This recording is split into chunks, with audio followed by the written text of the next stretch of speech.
안녕하세요. 책 읽는 산골중입니다. 오늘 읽으려고 하는 책은 출판사 도하에서 펴낸 아내의 20살, 최민초 작가님이 쓰신 단편소설입니다.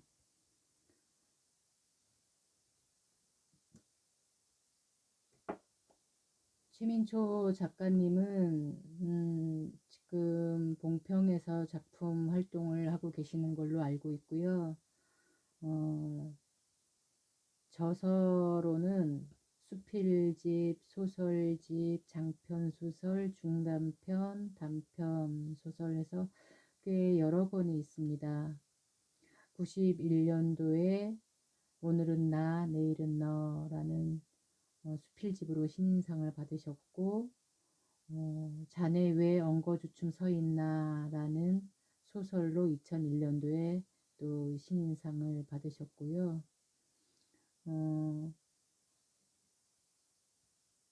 91년 오늘은 나 내일은 너, 93년 수필집 두꺼비와 6월소, 2001년 소설로 자네 왜 엉거주춤 서 있나, 2003년 단편 소설집으로 자네 왜 엉거주춤 서 있나, 2004년도에 장편 소설 바람꽃, 2009년에 중단편 소설집으로 꽃지에서 길을 잃다, 2013년 여행 에세이로 몽골에서 불어온 바람, 2013년 힐링 소설로 세상에 아프지 않은 풀꽃이 어디 있으랴 1, 2, 3권이 있고요. 2014년 총이 무겁진 않니? 영화 감독을 꿈꾸는 해병대 아들에게 보내는 응원 편지라는 부제의 글이 있고요. 2017년 단편 창작집으로 아내의 20살이 있습니다. 오늘 이 아내의 20살은 이 장평을 무대로 하는 내용도 들어있고 이래서 제가 읽으려고 하는데 많은 좋은 책들이 해마다 정말 몇만 권씩 쏟아져 나온다고 해요. 근데 인기 있는 유명한 이런 분들이 쓰신 책은 많이들 알아봐 주시지만 출판사도 크지 않고 또 그렇게 이름이 많이 알려져 있지도 않고 또 인기 있는 어떤 방송인이나 연예인도 아니고 그런 분들의 책은 그냥 잘 아는 분들이 많지 않아요. 그래서 이 아내의 20살도 제가 인터넷에 검색을 해봤는데 별로 안 뜨더라고요. 그래서 제가 이 책을 사실 선물을 받았는데요. 2017년 이 책이 나온 뒤에 바로 이 작가님으로부터 선물을 받은 책이기도 해요. 그래서 오늘은 제가 이 작가님의 아내의 20살 단편이라서 짤막짤막한데 한 2편 정도, 두세 편 이렇게 읽어보려고 합니다. 아내의 20살. 버스 시간은 30분밖에 남아있지 않았다. 다 됐으면 그만 나가지. 차 시간이 얼추 되었는데. 장만옥 씨는 안진뱅이 화장대 앞에 앉은 아담한 몸피의 아내에게 말했다. 흰 모자 위에 검은 선글라스를 얹은 아내의 옆모습이 20살 무렵처럼 고와 보였다. 50여 년 동안 함께 살아오면서 아내의 아름다움을 잊은 것은 아니었지만 살뜰하게 챙겨준 기억이 별로 없었다. 여러 가지 이유가 있을 것이다. 마디 굵은 손가락에 실반지를 끼는 것으로 꽃단장 마무리를 끝낸 아내는 마루로 내려와 흰 운동화를 신었다. 검정색 진 바지에 흰색 점퍼를 입은 편한 차림새였다. 혼자 가도 괜찮겠소? 그는 자동차 시동을 걸면서 실없이 허허 웃었다. 아내가 첫사랑을 만나러 간다고 했을 때도 그는 허허 웃었다. 다 늙어서 무슨 첫사랑이야. 새삼스럽게. 무표정한 아내에게 무한쩍은 그는 하긴 뭐 다 늙어서 애를 낳아올 것도 아니지만 잘 다녀오구려. 말은 그렇게 했지만 그보다 더 걱정이 되는 것은 오락가락하는 아내의 치매 증세였다. 시장 본 물건들을 장바닥 아무 곳에나 두고 온다던가 빌려준 돈을 가져오면 되돌려준다던가 가끔 치매 초기 증세를 보였다. 안경이나 지갑, 핸드폰을 아무데나 두고 못 찾는다고 핀잔하던 딸아이가 저도 불안했던지 제 어미를 차에 태우고 서울 병원에 갔던 날 전화가 왔다. 아빠, 엄마가 치매 초기라네요. 우리 이제 어떻게 해요? 수화기 속에서 딸아이의 흐느낌이 잦아들었다. 터미널에 도착한 그는 버스표를 쥐어주며 아내의 엉덩이를 버스 안으로 힘껏 밀어주었다. 조심해서 다녀와요. 무슨 일이 있으면 바로 연락하고. 첫사랑이고 뭐시고 그게 뭐 중요하냐고. 버스에서 끄잡아 내리고 싶은 걸 그는 꾹 눌러 참았다. 이왕 나선 길을 굳이 초쳐서 아내의 마음을 상하게 하고 싶지 않았다. 정신이 좀 명료할 때 만나고 싶은 사람을 만나는 것도 나쁘지 않겠다는 생각으로 그는 애써 마음을 가라앉혔다. 도착할 무렵 미리 연락하면 차 시간에 맞춰 터미널로 오겠소. 그의 말에 아내는 고개를 끄덕였고 아내를 태운 버스는 떠났다. 장평 터미널에서 봉평 집까지는 15분 거리인데도 그날따라 돌아오는 길이 멀게 느껴졌다. 옆자리가 허전한 탓이었다. 그는 멀리 둥둥 떠가는 구름을 보다가 저만치 서 있는 전봇대를 바라보다가 클렉슨을 누르다가 공연히 심술을 부렸다. 지나가던 트럭 기사가 빈정대듯 눈물댔다. 이보시오 영감님, 실연이라도 당했소? 운전을 똑바르게 해야지 밭두렁에 쑤셔 박히면 못 잘라요. 그는 괜히 주눅이 들어 한쪽으로 길을 터주고 잔뜩 웅크렸다. 집안은 휑했다. 그는 도적놈에게 아내를 온팡 빼앗긴 느낌이 들어 땅바닥에 발을 쾅쾅 두어 번 굴러댔다. 그가 기억하는 아내는 채집된 곤충처럼 늘 억눌려 있는 느낌이었는데 오늘은 터무니없이 화한했다. 젊은 시절 그는 왜 아내가 곁에 있어도 눈에 보이지 않았는지 이상한 일이었다. 출장 핑계로 외국으로 숱하게 떠돌면서 묻 나라 여자를 사랑해주는 동안에 아내는 채 피어보지도 못한 꽃처럼 푸르죽죽 죽어 있었다는 것을 문득 깨달았다. 가족을 먹여 살려야 한다는 허울 좋은 핑계도 따지고 보면 자신의 향락을 위한 합리화였다. 이젠 그의 화려한 시절은 숨을 꼴깍 놓았다. 사업 실패로 인한 좌절, 빚쟁이들에게 시달린 뒤의 체념, 삶의 벼랑 끝에 선 그가 고향으로 돌아올 수 있는 것만도 어찌 보면 다행이었다.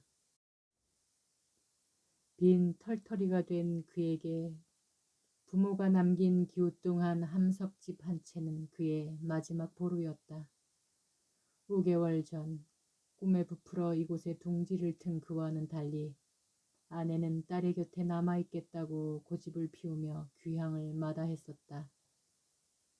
하지만 그는 납작 주저앉은 낮은 처마랑 이끼 낀 돌담, 손바닥만한 텃밭이 좋았다.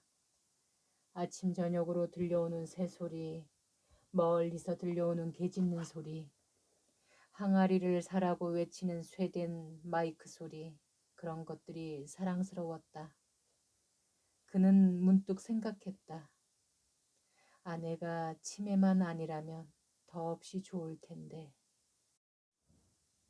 그는 마을 주변에 흐드러지게 피어있는 벚꽃, 백꽃, 사과꽃, 매실꽃을 마음껏 눈에 담았다. 그 꽃들을 아침 저녁 아내와 함께 볼 수 있다는 것이 좋았다. 그의 하루하루는 소중했다. 아내의 치매의 증상이 언제 깊어질지 모르는 상황이고 보니 더욱 그랬다. 마당 안에 노랗게 피어있는 민들레를 들여다보던 그는 허름한 일복으로 갈아입고 보자기만한 텃밭으로 향했다. 서툴게 땅을 뒤집어 일구며 고랑을 내고 밭을 만들어 놓은 그는 열무 씨앗, 배추 씨앗을 뿌렸다. 벽시계는 10시를 가리키고 있었다. 왜 연락이 없지? 도착할 시간은 이미 지났는데. 서울은 2시간도 걸리지 않는데 첫사랑인가 뭔가 하는 그놈이 차라리 아내의 치매길을 발견하고 썩 달아나 주면 좋을 텐데 생각하며 그는 궁시렁댔다. 별일이야 있을라고. 행여 있다 손 치더라도 설마 연애 짓을 할 것도 아니고. 혹 손을 잡을까? 뽀뽀까지는 하겠지. 행여 폭발하는 건 아닐까? 50여 년 숨긴 열정이 활활산처럼 터져버리면, 용광로처럼 펄펄 끓는다면. 에이, 애기 이 사람아, 나이가 70하고도 서이야. 다 늙었어 무슨. 아니, 늙기는 누가 늙어. 73이 어때서. 연애는 뭐 젊은 사람들 전유물이래. 혼자서 북장단을 맞추던 그는 자신의 바람기 때문에 속을 끓였을 아내에게 문득 미안해졌다.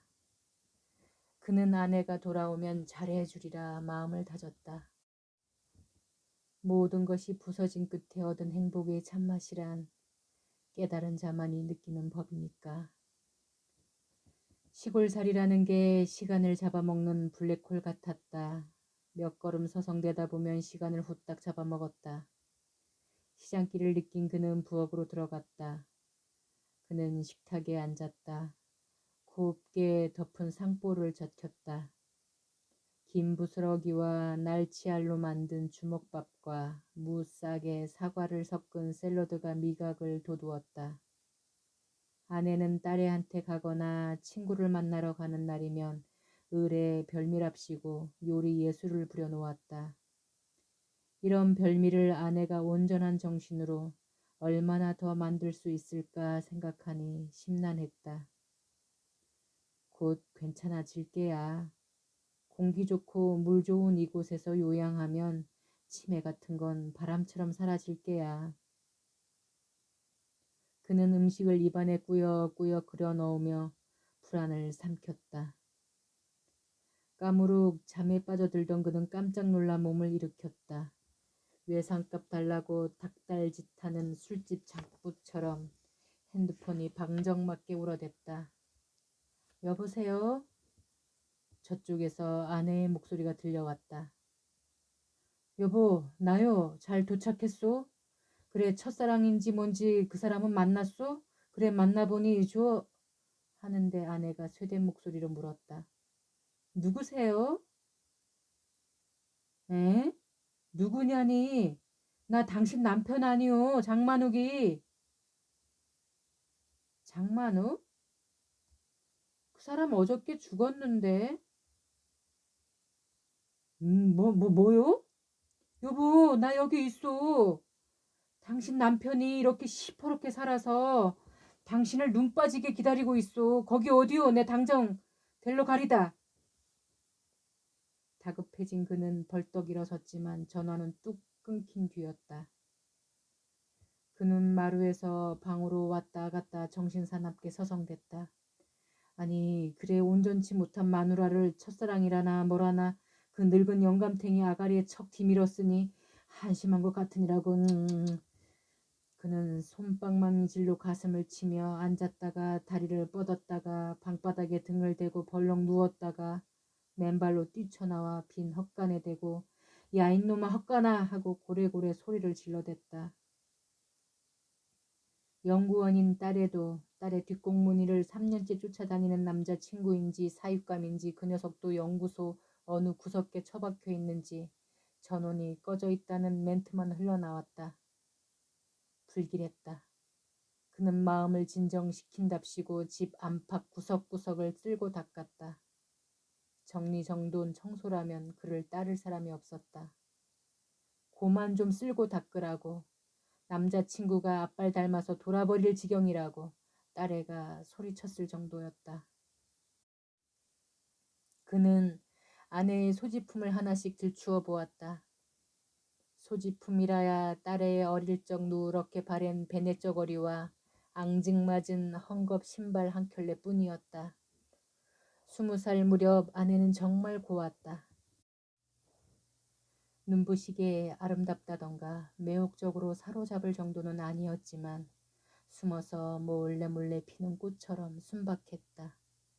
그 꽃을 억지로 툭 꺾어버린 그는 사귀던 여자를 미련 없이 밀쳐냈다. 그 당시 약혼했던 아내를 데리고 그의 하숙방에 도착했을 때 까무러칠 일이 눈앞에 펼쳐져 있었다. 긴 머리를 산발한 여자가 손에 약병을 움켜쥔 채 부걱부걱 개거품을 개어내고 있었다. 3년 동안 사랑을 나누던 그 여자였다. 그때 아내가 받았을 충격 같은 것을 대수롭지 않게 여겼었는데 아내는 어쩌면 나쁜 기억을 잊고 싶어서 치매라는 도구를 빌려왔는지도 모를 일이었다. 그는 아내와 딸에게 여러 차례 통화를 시도했지만 연결되지 않았다. 불안을 달래기 위해 그는 더덕주를 꿀깍꿀깍 마셨다. 자포자기 심정으로 그래 차라리 첫사랑인지 무엇인지 그 녀석이랑 즐거운 아니 황홀한 시간을 나누거라. 취한 그는 자신이 너그러운 사람이라고 생각했다. 이 나이에 뭐 딱 눈 감아주지. 뭐 까짓것 내가 젊어서 개처럼 살았으니 아내의 외도 한 번쯤 모른 척 해주지 뭐. 아니 이 사람아 그게 지금 문제인가? 아내가 치매라잖아. 치매 철이 없긴 여전하군. 그의 머릿속에는 두 사람의 인물이 다투어댔다. 해가 산등성이로운 모습을 감추자 산골에는 어둠이 금세 찾아들었다. 어머니가 아내에게 물려준 오동나무 문갑이 개슴츠레 취한 그의 눈에 들어왔다. 낡은 문갑은 자물쇠로 단단히 잠겨 있었다. 열쇠를 찾던 그는 마당에서 굴러다니던 녹슨 칼로 극적거렸더니 어이없게도 쉽게 열렸다. 판도라 상자가 열리듯 말이다. 거기에는 뜻밖의 사진들이 누렇게 색이 바랜 채 고이 모셔져 있었다. 찢어져서 다시 붙인 흔적이 있는 낡고 오래된 사진들이었다. 그는 아찔하였다. 분명 가족 사진은 아니었다. 3년 동안 사귀던 여자의 환한 얼굴이 그를 보고 웃고 있었다. 그뿐이 아니었다. 서울 신림동 달동네 새빵살이 시절 겁탈했던 옆방 아가씨, 회사 내 교환원 아가씨, 살만할 무렵 집에 식모로 와 있던 눈망울이 커다랗고 겁이 많던 미희, 뿐만 아니라 집에 버젓이 데려와 아내 손으로 저녁을 해 먹이게 하고 집이 멀다는 이유로 단칸방에서 같이 자고 가게 했던 내연의 외국인 회사 격리사원. 그날 밤 한 이불 속에서 아내 몰래 내연녀에게 손 내민 그 짜릿한 기억이 섬뜩하게 다가들었다. 아내는 왜 그런 사실을 알면서도 수십 년 동안 입 다물고 모른 척 해주었을까? 그 추한 사진 속 과거사를 아내는 어떻게 알았을까? 뒷조사를 해서 사진을 입수했더란 말인가? 당사자들이 아내에게 고백이라도 했단 말인가? 그는 불현듯 아내의 신혼 시절이 떠올랐다. 신혼인데도 그는 직장 핑계로 시내에서 하숙을 했다. 아내는 종갓집 맏며느리와 가문의 법도를 익혀야 한다는 조부의 지엄한 명령에 시할아버지의 두 여자, 그러니까 조부의 조강지처와 첩과도 부모님, 어린 여동생들까지 뒷바라지하며 한 달에 한두 번 집으로 오는 그의 빨랫감을 밤새 빨고 다렸다. 어쩌면 이곳은 아내의 유배지일지도 모른다. 생각에 잠겨있던 그는 불도 켜지 않고 맨바닥에 누워 천장을 뚫어지게 바라보았다. 사무치도록 후회가 되었지만 무의식 속에는 더 이상 기억하고 싶지 않았던지 그는 곧 잠에 빠져들었다. 이튿날 오후 1시쯤 도착한다는 연락을 받고 그는 터미널로 아내를 마중 나갔다. 골딱지가 난 그는 심사가 뒤틀렸지만 자신의 지난 행실을 뉘우치며 태연하려고 애썼다. 그는 아내에게 자동차 안전띠를 매주며 넌지시 물었다. 그래, 여행은 즐거웠소? 첫사랑 그놈도 여전히 잘생기고 아직도 멋있었소? 태연을 가장했으나 말투에는 불만스러움이 역력했다. 별 말이 없던 아내가 무일이 다릿개로 막 휘돌았을 때 불쑥 내뱉었다.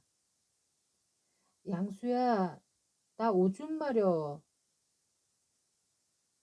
흠칫 놀란 그는 차 안을 이리저리 휘둘러 보았다. 다른 누군가 차 안에 있을 리 없었다. 양수? 양수가 누겨?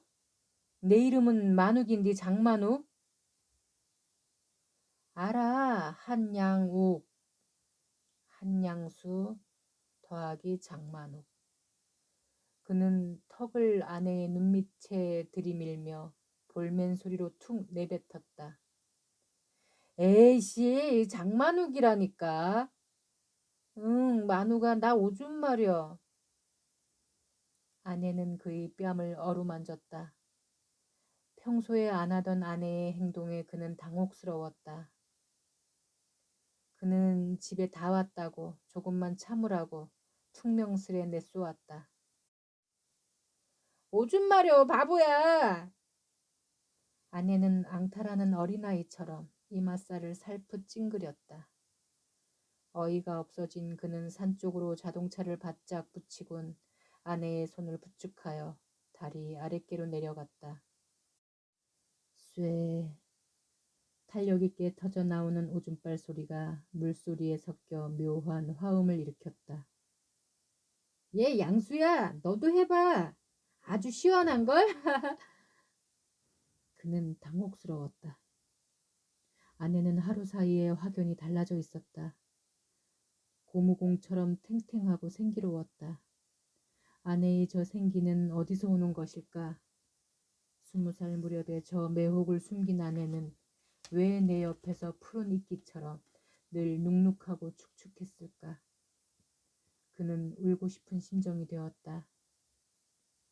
아내가 시냇가 바윗돌을 가리키자 아내의 손가락에 낀 실반지가 햇살을 받아 반짝 빛을 뿜었다. 오늘 아침 처음 본 실반지였다. 그는 아내에게 어떤 반지를 해주었던가?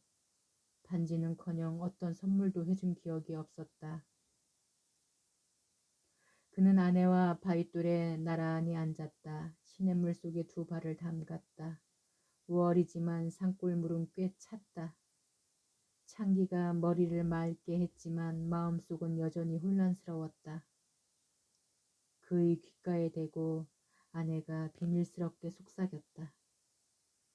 어젠 정말 아름다운 날이었어. 죽기 전에 널 꼭 만나고 싶었어. 너랑 이렇게 있으니까 참말 좋아. 그게 죄니? 그는 환장하겠다는 표정을 지었지만 아내는 무람했다. 너 고해성사라는 걸 아니? 카톨릭에선 죄를 지으면 고해성사라는 걸 보는데 그건 좀 싫더라. 그것만 빼고 난 카톨릭이 참 좋아. 그는 물살에 일렁이는 발가락을 내려다보며 멍청하게 앉아 있었다. 참담했다. 그가 다른 여자를 품어안고 나돌아칠 때 아내도 이런 심정이었을까? 아내의 낮은 목소리가 꿈결처럼 들려왔다. 참, 나 너랑 헤어지고 쭉 내가 미웠단다. 그래서 미워하지 않을 방법이 뭘까 생각하다가 옆집 할머니 따라 성당에 다니게 된 거야. 넌 어때? 종교는 없니? 아내는 실반지 낀 손으로 물살을 이리저리 휘저었다. 그는 물밑에서 간지리는 작은 송사리떼를 발길로 심술맞게 툭툭 밀어냈다. 어쩐지 토할 것 같았다. 성전이라는 게 그래. 아무에게도 말할 수 없는 비밀을 아무 때나 주절주절 털어놓아도 좋아. 안 그래? 그는 특정한 종교를 갖고 있지 않았다. 아내를 따라 성당에 몇 번 가보기는 했지만 별로 내키지 않아서 미리부터 가위표로 싹 긋고 있었다. 아내가 말했다. 하느님이 아시면 날 쫓아낼까? 그래도 후회는 없어. 아마 내가 종교가 없었다면 누군가를 살해했을지도 몰라. 그는 퍼뜩 아내를 바라보았다. 푸르게 떨고 있는 눈빛은 뭐랄까 짙은 잉크빛 물에 일급수 물고기를 가둬둔 것 같다고나 할까. 무엇인가 홀린 것도 같고 맨홀에 빠진 것도 같았다. 그는 애써 감정을 누르며 떠듬거렸다. 그게 누군데? 살해하고 싶은 사람이? 아이, 말 안 할래. 누구에게나 비밀은 있는 거잖아. 나니? 얜? 너는 내 숨은 봄꽃인걸. 어찌 미워할 수 있겠니? 그는 조급해졌다. 그럼 누구지? 누구긴 다 알면서. 아내는 그의 어깨에 살포시 기대었다. 바람에 실려온 아카시아의 향기가 진동했다. 이젠 죽어도 뭐 괜찮아. 널 만났으니까. 너에게 비밀을 터뜨렸으니까. 이젠 한동안 살해 욕구가 가실 거야. 그는 부들부들 떨며 아내의 눈을 들여다보았다. 뜻밖에도 그녀의 눈은 천진스러웠다. 넌 아니? 비밀을 말하지 못해 죽은 새 이름이 뭔지? 지금 아내는 20살로 돌아가 첫사랑인지 뭔지 그놈이랑 퍼즐 게임을 하는 모양이었다. 그는 잠깐 생각했다. 아내의 첫사랑이라면 뭐라고 대답했을까? 임금님 귀는 당나귀 귀, 뭐 그런 대나무 새? 아니, 곤이라는 엄청 큰 새? 귀가 이따만한? 그는 엉뚱하게 아무렇게나 주워다 붙였다. 팽팽하게 부푼 풍선처럼 가슴이 터질 것만 같았다. 아니, 너 바보니? 너 양수 맞니? 한양수 맞니? 아내는 손가락에서 실반지를 빙빙 돌리며 속삭였다. 양수야, 너한테만 말해주는 건데 말이야. 난 아이를 낳고 싶지 않았단다. 5대 독자 아들을 낳아야 한다고 주위에선 성화를 냈지만 난 정말이지 원치 않았어. 아들을 낳으면 남편처럼 될 게 뻔하고 딸을 낳으면 나처럼 될 게 뻔하잖니. 난 그것만은 거스르고 싶었어. 대신 내 할 일을 묵묵히 다 했단다. 아들을 안 낳은 게 뭐 죄니? 그는 아내를 쏘아보았다. 야, 순임아, 내가 네 남편이야. 이거 사. 이렇게 소리치고 싶은 걸 고통스럽게 억눌렀다. 벙어리 30년, 귀머거리 20년. 내가 한 일은 그것뿐이야. 내 삶은 그게 다야. 참 싱겁지? 그는 아내를 속수무책으로 바라보았다. 어찌해 볼 도리가 없는 그는 지금 자신의 눈이 썩은 생선 눈알 같을 것이라고 생각했다. 푹푹 썩는 그의 심정과는 달리 아내는 덤덤하게 덧붙였다. 할 수 없이 딸은 낳았지만 가끔 딸에게는 미안하단다. 그는 머리가 터질 듯이 혼란스러웠다. 어떤 함정에 빠진 느낌으로 자신이 한양수인지 장만욱인지도 헷갈렸다. 이왕 이렇게 된 거 그는 한양수가 되어 20살의 아내를 만나보기로 결심했다. 그것도 하나의 대화 방법일지도 모른다. 아니, 딸애가 되어볼까?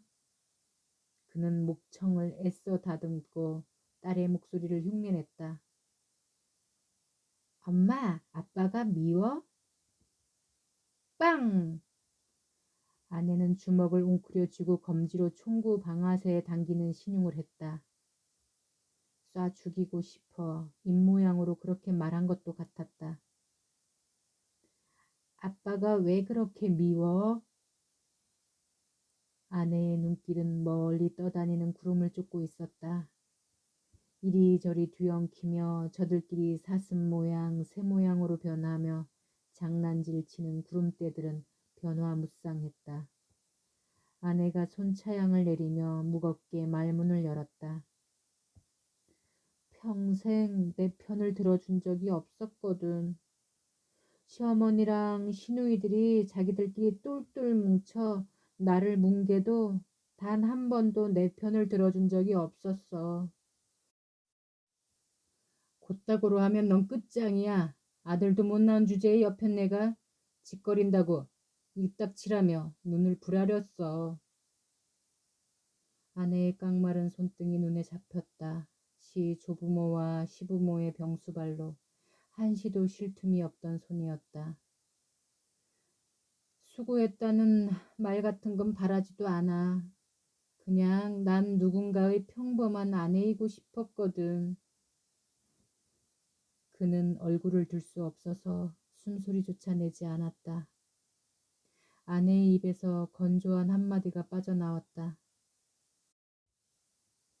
살해 욕구를 견딜 수가 없어. 그는 충혈된 눈으로 아내를 빤히 보았다. 눈물을 흘릴 줄 알았던 아내의 눈은 뜻밖에도 사막의 먼지처럼 버석거렸고 잠시 후 눈에서는 푸른빛이 쏟아져 나왔다. 숨죽인 채 억눌린 그 푸른빛은 세월의 하늘 삼킨 채 아우성치는 것 같았다. 토해내고 싶어. 다 토해내고 이제라도 꽃 피우고 싶어.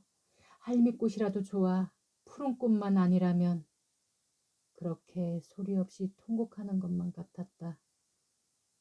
아내는 손가락에서 빼낸 실반지를 햇살에 이리저리 비춰보더니 통 멀리 튕겼다.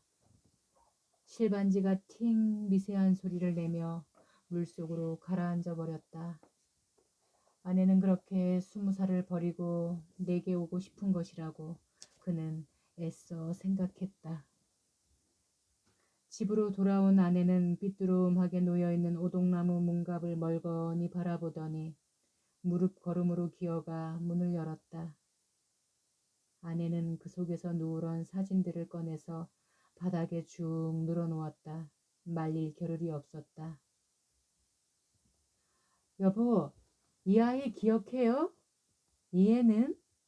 이 아이는 또 얼마나 천진하고 예뻤게요. 우리 딸애도 이렇게 예쁘죠? 누군가 우리 딸애를 해친다면 용서할 수 있겠어요? 그가 당황해서 사진을 빼앗아 문갑에 아무렇게나 구겨 넣었다. 아내가 또렷한 목소리로 말했다. 이 아이들이 나야. 그리고 우리 딸애야. 그는 아내의 어깨를 으스러지게 껴안았다. 여보, 이러지 마. 내가 잘못했어. 죽을 죄를 지었어. 아내는 새처럼 떨고 있었다. 그러주면 한 줌밖에 안 될 것처럼 부피감이 없었다. 내 가슴에 돌꽃이 피었나 봐. 숨을 쉴 수가 없어. 그 말을 끝으로 아내는 시든 시금치처럼 서서히 까부라지더니 죽은 듯이 잠들었다. 숨을 쉬지 않는 것 같아 몇 번을 흔들어 깨웠을 정도였다.